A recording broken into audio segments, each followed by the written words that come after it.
Minim say Langard de anka akra ha say na Langard sem ewo wo ma oto asase ankrofo betimi adi wani usini ebugu ne eje wo niema wo hair pants ne wo shavels nya na che say Langard fo edi wani eje wo niema egufo bitumi sit nice lentil na Langard fo akobo wu yenim say nkran e na sa niema yi ekoso ne wo saman na ye ko Asamankese enkro no ba kwa ye fra ho nya ano a ayenim sesi ankra for Langard for na akogu ho yenim ne ekoso ye si owura bi wojira na asase so asase na so na odididi ye na fonu Langard for na akwaji asase no asan di tuo aguneyam age ne kra efinisem enje for epiemu ho de mu ensem ne amanebo efinu ho bai yenko enje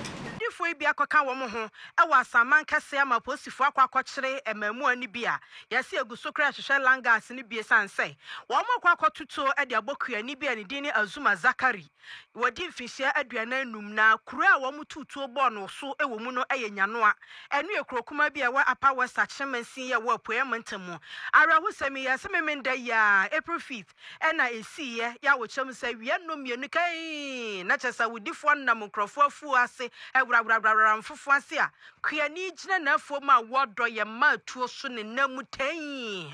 ya boni tuo ewo ne namu na asemi ne eho ne kofa ba ye nyina ye nua bema eye Osei Newman ene betimi a kirem na Osei abai de ma menya ma Osei na yese de ode ne kraman na oneyi ne katrema so aboa Osei Newman akwa ba na eba ne san ya kuani a wo ye n'adwuma de ememu amienu kokoto se ne so bo ne namu tuo sa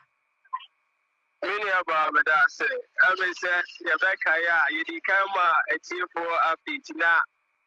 yeni police for ni share se ye busa ye hwehwema kwa akodu ne de ekọ police for ni chere se omuguso ba se si ano munya akwanya from omo heads no se so omo di bibia atugya ba ye hwehwemo ne de tie ni ohe ne wo more than 100 acres na ninsase no de amakuafo a omo yesuofo Equiafo no me yesuafo ni no he ne ye se ope 48 acres na ode adijuma bi enti 48 acres na na ye ade e equiafo so no bae ne omne ma woso nti oni equiafo ni hia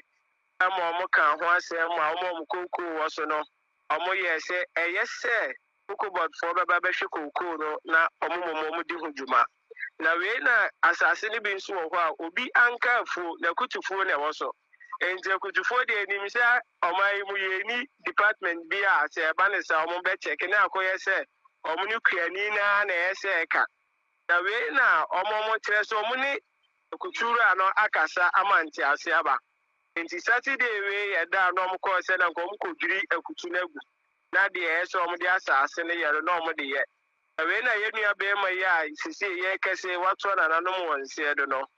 ono so wo na afo mo ye na adwuma no tese Asamanfo aba ho omutwitwa anka no oben ho enti okodu ho no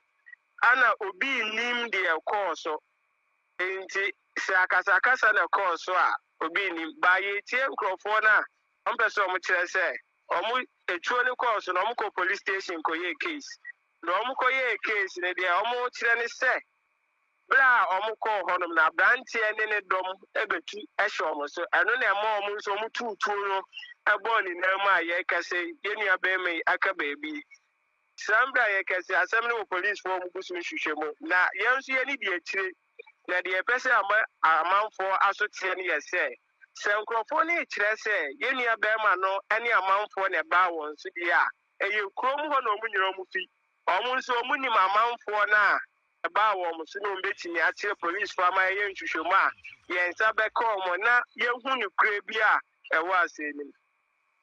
yo mo akodia posifo nsamu dia no ano no ye be hwe dia posifo de hwehwemu no be kwa koguo ni nyina ne se okuani a wado ama aba na ja nanka so afiafe kora na ote onya bidi ye betwa agu sanse se ehia asase no emu akasakasa ni sikasema ye nkan wieye ene aboni tu a enam so ama wahwere ne nkwa no nyanwa ewe Asamankese krobia kwan no so ho a ekwan wakora mi se ho na saa nieme esi ye bese se ayifo journalist fo ye be dwuma wi ahwehwem se Langard fo no wo mo firi na kwa na se kro nu mo fo nso se wo mo ye Langard dwuma akra